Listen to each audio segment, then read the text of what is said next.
Okay, I've captured my footage now, so I'm up to step 11. So I select the footage from my browser window and I drag it to the timeline. So here, oops, computer's freezing up. Excellent, that's all I need. Let's see if it keeps going. Okay, so here I've got my base footage here. Now what I want is, this is the footage that I want to, let's say this is my loop sequence here. What I'm going to do is I'm going to shrink the timeline first so I can fit both bits of video side by side. So to shrink the timeline, I'm just going to go over down to the bottom left hand corner, and there's a little dial right here, and I'm going to click on the center and move it towards the left, and it'll actually move it towards the right and it'll shrink it. So here I can see that piece of video. So this is one piece of video, and then I'm going to grab what I've just digitized, my slap with the audio that I want, and drop it next to it. Now if I play this, I can see that's it. That's the little bit I want, that bang. So what I can do is I just want to take, I want to get rid of the video for this file and just keep the audio. So what I'm going to do is I'm going to just trim it. So I can just grab the playhead here and move it over until just before the hit, position it just before the hit, which is here, and then I can cut it. I don't need this part here, this section here. I just need basically from the slap. So I'm going to take the razor blade tool, place it on the playhead, and cut that.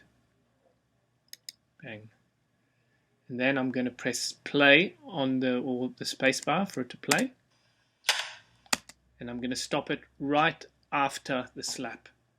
So here I've stopped it right after the slap, and once again I'm going to select the razor blade tool and cut that. Then I'm going to go back and select the pointer tool or selection tool, and really I only need this center bit here, this little bit which is the slap. Before and after I can get rid of. So I'm going to select the footage before, press delete on my keyboard to delete it. Footage after, press delete on my keyboard to delete it. So here I have my slap. Now in order to fine-tune the slap and really play with the audio quite well, I'm going to mark where that noise occurs. I'm going to put a marker on the video track, a visual marker, so I can know exactly where the slap is. Before I do that, I'm going to expand the timeline by going back to the bottom, the little dial that or slider that they have towards the bottom left-hand corner. And I'm going to stretch the timeline by moving it back towards the center, so it's going to make it a little bit bigger. So I've got, this is increased and I can see what I'm doing. Then I'm going to use the left and right arrow keys on the keyboard to move one step at a time. And I can, if I listen, I can hear the slap. So it's around here.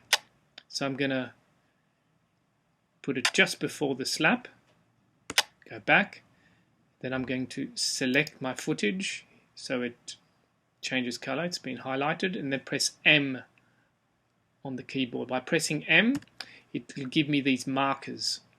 So now I know that the noise is located around here, where those markers are around here. So then I can get rid of the video track altogether.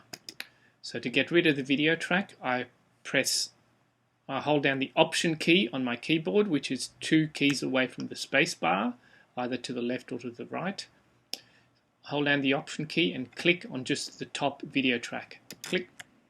So now I've highlighted that video track. Then I'll just press delete.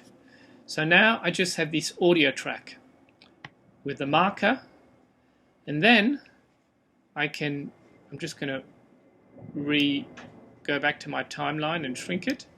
And this is my loop, and then I can take this audio, click, and move it anywhere and place it where I want that sound to be.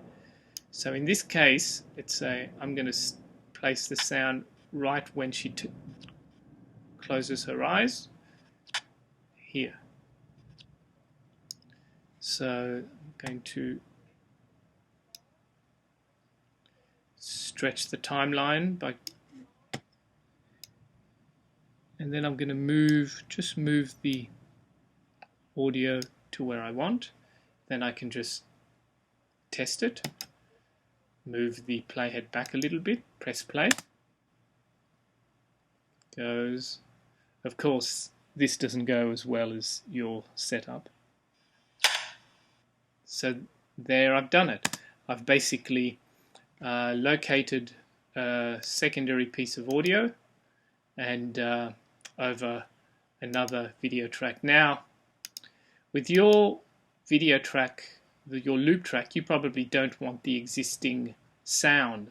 So you can get rid of the existing sound in the same way that was shown by basically holding down the Option key, selecting the green from your loop video track. Actually, don't do that. You hold down the Option, you do. Option key, selecting the green audio from your video track and pressing delete. So then now you're just basically left with the video from your loop and the audio, which is just the slap from that secondary piece of recording that you've done. So that means you've gotten rid of all your commentary. Back. Okay. Anyway, I hope this helps. I'm going to stop this right now.